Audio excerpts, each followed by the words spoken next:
Dios los bendiga. Cordial saludo para todos. Quiero compartir con ustedes hoy un tema que he denominado la rebeldía y sus consecuencias. Muy seguramente nos acordamos que cuando éramos niños, nuestros padres nos corregían. Algunas veces nos decían, eso te pasa por rebelde.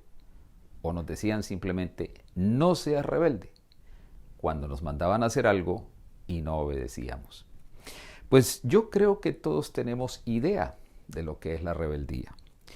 Quiero en primer lugar definirla y voy a usar el Gran Diccionario Enciclopédico de la Biblia de la editorial CLIE para determinar algunos de sus términos, para definirlo.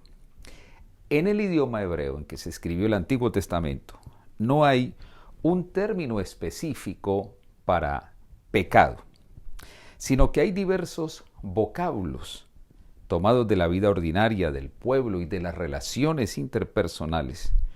Entonces, estas palabras hebreas incluyen, al ser traducidas al español, términos como este: tropiezo, falta, iniquidad, rebelión, injusticia, maldad, malicia, errar, etc.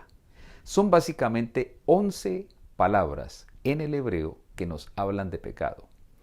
Y dos de esas palabras las he escogido hoy para definir lo que es la rebelión, porque básicamente traducen estas dos palabras rebelión o rebeldía. La primera es del hebreo peshá, que indica rebelión contra un superior. En el segundo libro de Reyes, capítulo 8, verso 20, dice en la Reina Valera contemporánea: en los días de Joram, Edom se rebeló contra el dominio de Judá y nombró su propio rey.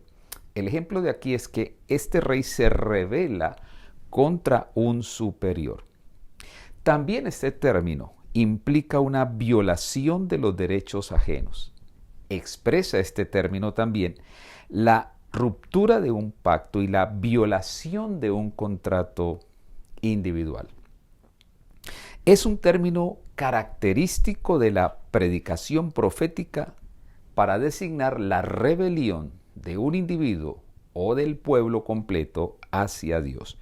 Por ejemplo, en Isaías capítulo 1, verso 2, dice en la Reina Valera del 2015 lo siguiente: oigan cielos y escucha tierra, porque habla el Señor. Crié hijos y los engrandecí, pero ellos se rebelaron contra mí. Y ahí aparece el mismo término, que está hablando de que una persona se rebela contra un superior.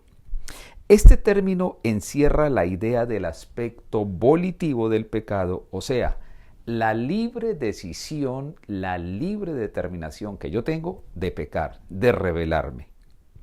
Hay otro término en el hebreo que es la palabra mará, que tiene que ver con contender y con rebelarse contra la autoridad divina. Mará ya especifica más que esa rebelión no es solo contra un superior aquí en la tierra, sino que es directamente contra Dios. Este pecado implica desconfianza de Dios como creador y una voluntad de engaño, de traición y de amotinamiento. Eso lo vemos en el Salmo 107, verso 11, en la versión Reina Valera 2015, que dice: porque fueron rebeldes a las palabras del Señor y aborrecieron el consejo del Altísimo. Aquí directamente está diciendo que esta rebelión es contra Dios. Y en el Salmo capítulo 2, verso 1, dice el salmista: ¿por qué se amotinan? Las gentes notan que aquí ya aparece el término amotinamiento. ¿Por qué se amotinan las naciones y los pueblos traman cosas vanas? Este mismo versículo en la versión Reina Valera contemporánea dice lo siguiente, el mismo verso: ¿por qué se rebelan? Mientras la otra versión dice se amotinan, aquí dice ¿por qué se rebelan? Porque es que la palabra significa las dos cosas. ¿Por qué se rebelan o se amotinan los pueblos? De manera que estas dos palabras en el hebreo tienen que ver con la rebelión, la rebeldía, el levantarse contra la autoridad, tanto de autoridades aquí en la tierra, como contra la autoridad de Dios. Mientras que en el griego aparece la palabra amártema. Hay 7 palabras en el griego y 11 en el hebreo que hablan de pecado. Pero de rebeldía propiamente en el hebreo las 2 anteriores y en el griego amártema, que es un acto de desobediencia a la ley divina. Como dice Primera de Corintios capítulo 6 verso 18, en la versión Reina Valera contemporánea dice: huyan de la inmoralidad sexual. Cualquier otro pecado que el hombre cometa ocurre fuera del cuerpo, pero el que comete inmoralidad sexual peca contra su propio cuerpo. Esta palabra pecado de este versículo y peca tiene que ver con amártema, que es una desobediencia a la ley divina, porque la ley divina no dice que nosotros debemos ser promiscuos sexualmente, sino simplemente practicar el sexo dentro del marco del matrimonio. Entonces, cuando hacemos lo contrario, nos estamos rebelando contra esa autoridad divina. Este término también implica que el asiento del pecado, escuche bien, está en la voluntad del ser humano. No fuimos diseñados para pecar, ni venimos programados para pecar como si tuviéramos un chip dentro de nosotros, sino que el pecado de la rebeldía, del estar en contra, de levantarme contra las leyes de Dios, ese pecado está en mi propia voluntad. De manera que hamartano, que significa ya pecar, describe, por ejemplo, la acción de Judas contra Jesús. Describe también lo que el hijo pródigo hizo contra su padre. En ambos casos, ellos lo premeditaron. Fue un acto de su propia voluntad. En segundo lugar, vamos a ver el origen y la naturaleza de la rebeldía o de la rebelión. Y vamos a verla como en una obra de teatro en 2 actos. El primer acto lo encontramos en Isaías capítulo 14, verso 13 al 14, en la Reina Valera contemporánea dice así: tú que en tu corazón decías, subiré al cielo, por encima de las estrellas de Dios, y allí pondré mi trono, en el monte del concilio me sentaré, en lo más remoto del norte, subiré hasta las alturas, hasta las altas nubes, y seré semejante al Altísimo. Algunos teólogos coinciden en que este pasaje es una referencia a la caída de Satanás. Otros dicen que no. En mi opinión, creo que hay una gran relación a lo que fue la caída de Satanás por la naturaleza del pasaje en sí. Aquí vemos varias cosas en estos 2 versículos. La primera, que la rebeldía se incuba en el corazón. Dice, tú que en tu corazón decías. Allí en el corazón, en lo más profundo de nuestro ser, es donde se incuban nuestros deseos, nuestras profundas aspiraciones y nuestras intenciones. Aquellas que nosotros no decimos con nuestras voces, con nuestras palabras, pero que están en lo profundo del corazón. Allí es donde nace la rebeldía. Y dice también aquí, en estos 2 versículos, que él dice, subiré al cielo, me sentaré, pondré mi trono. Con estas palabras lo que está hablando es de esa inflamación del ego. El ego, la egolatría, el querer ser más que otros, incluso más que Dios. Dice, subiré, levantaré mi trono, me sentaré. Cada una de estas palabras indica cómo el ego se va subiendo. Piensa en subirse, en inflamarse, en ser superior, levantar su propio trono. Y si yo hablo de mi trono, es donde yo quiero ser el rey. Luego dice, me sentaré, ya lo logré. Y también dice este versículo, seré semejante a Dios, seré semejante al Altísimo. ¿Qué hace aquí este ser? Este que está pensando esto, está pensando en rechazar a Dios. Está pensando en renunciar a ser gobernado por Él. Por eso Él quiere sentarse en su propio trono. Ahora, Él mismo quiere suplantar a Dios. Él mismo quiere ser Dios. El ego en su máxima expresión. como un acto de la profunda rebeldía que está en el corazón. Pero ¿qué pasó después de todo esto? Vino el fracaso rotundo de tal aspiración y de tal conspiración. En el versículo 15 de Isaías 14, en la versión 2015, dice: pero ha sido derribado al Seol, a lo más profundo de la fosa. ¿Y qué vemos aquí? Cuando esa rebeldía se incuba y comienza a hacer su proceso de maduración en este ser que consideramos algunos que fue Lucifer, entonces finalmente no lo logró, porque nadie puede ganarle a Dios. Nadie puede derrotar a Dios. Nadie puede ocupar el trono de Dios. Entonces, ese pecado de rebelión hizo que este ser fuera derribado al Seol. Entonces, dos cosas aquí. La rebelión nos derriba, nos mata. Termina por matarnos. Termina por hacernos caer. Y dice aquí que este ser fue echado al Seol. El Seol, según el hebreo, es el lugar de los muertos. O sea que la rebeldía lleva a la persona a la muerte, a la separación, en este caso, con Dios. Y recordemos siempre que la paga del pecado es muerte. Esa rebeldía que nos lleva a estar en contra de Dios finalmente termina matándonos. Ese es el primer acto. Este primer acto tiene que ver con lo que ocurrió antes de la creación del ser humano. Tiene que ver con la eternidad misma. Pero en el segundo acto, que lo vamos a ver en Génesis capítulo 3, versículo del 1 al 5, ya estamos aquí dentro de la dimensión del universo, dentro del espacio, el tiempo y la materia. En Génesis 3, del 1 al 15, dice: la serpiente era el animal más astuto de todos los que Dios había creado. Así que le dijo a la mujer: ¿así que Dios les ha dicho a ustedes que no coman de ningún árbol del huerto? La mujer le respondió a la serpiente: podemos comer del fruto de los árboles del huerto. Pero Dios nos dijo: no coman del fruto del árbol que está en medio del huerto ni lo toquen, de lo contrario morirán.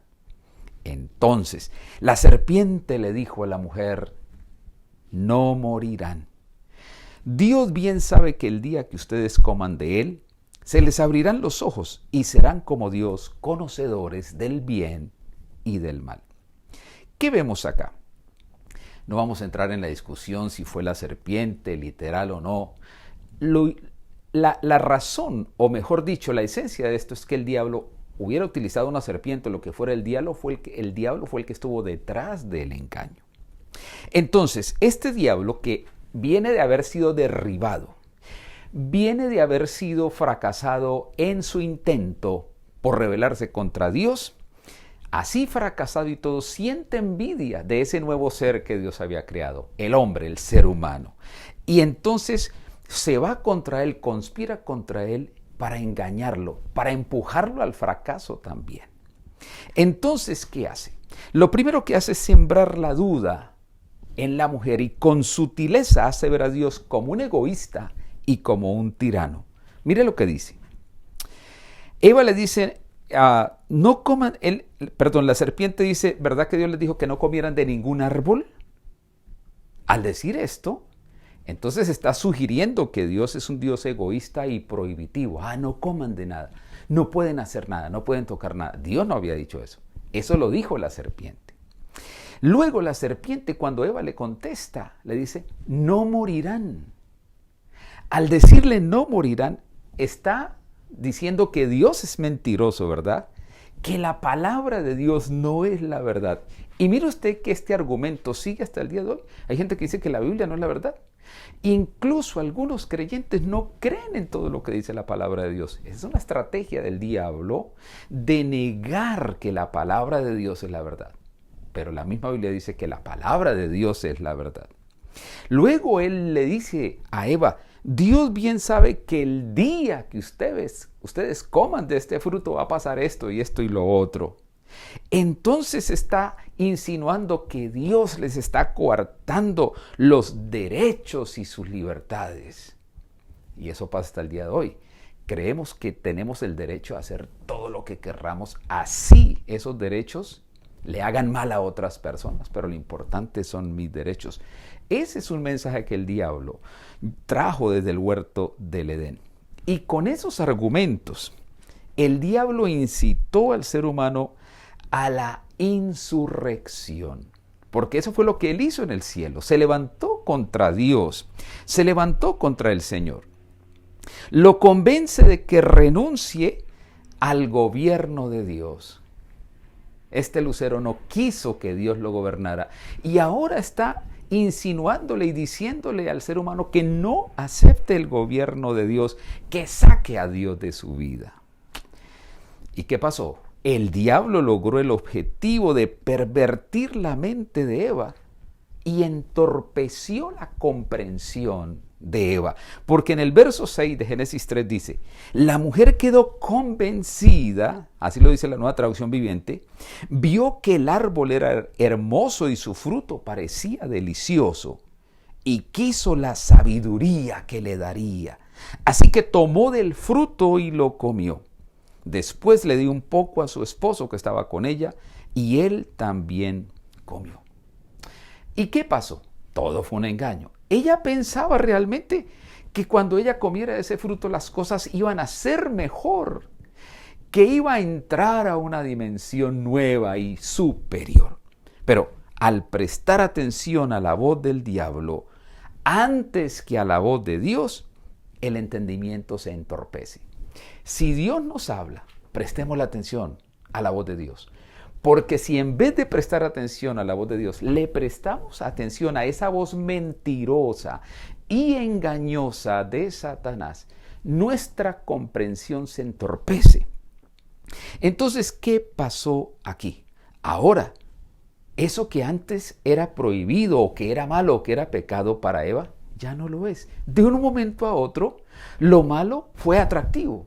De un momento a otro, vio con buenos ojos lo que era malo y ahora cambió su forma, su perspectiva de ver las cosas. A partir de ese momento, el pecado hace su ingreso al mundo, como dice Pablo en Romanos, a través de un hombre. Y con ese pecado viene la muerte y vienen todas las maldiciones y la destrucción para el ser humano. De ahora en adelante, el hombre, cada vez que nace una persona, nace ya con ese ADN, esa naturaleza humana pecaminosa que se manifiesta en la rebeldía permanente contra Dios. Y por último, vamos a ver cuál es la consecuencia de esa rebeldía. ¿Cuáles son las consecuencias de la rebeldía? Si vuelvo a lo que les dije al comienzo, recordamos que nuestros padres nos decían, si hace eso, lo voy a tener que castigar. Finalmente nosotros hacíamos lo que nos prohibían y recibíamos, ¿qué cosa? El castigo. El castigo. Pues bien, la consecuencia es la misma. Para el primer promotor de la rebelión, que fue Lucifer, ¿qué fue lo que consiguió con esa rebelión? El castigo eterno. En Mateo capítulo 25, verso 41, en la versión Nueva Traducción Viviente dice lo siguiente: luego el rey se dirigirá a los de la izquierda y dirá, fuera de aquí, ustedes los malditos, al fuego eterno, preparado para el diablo y sus demonios. Cristo está hablando ya del final.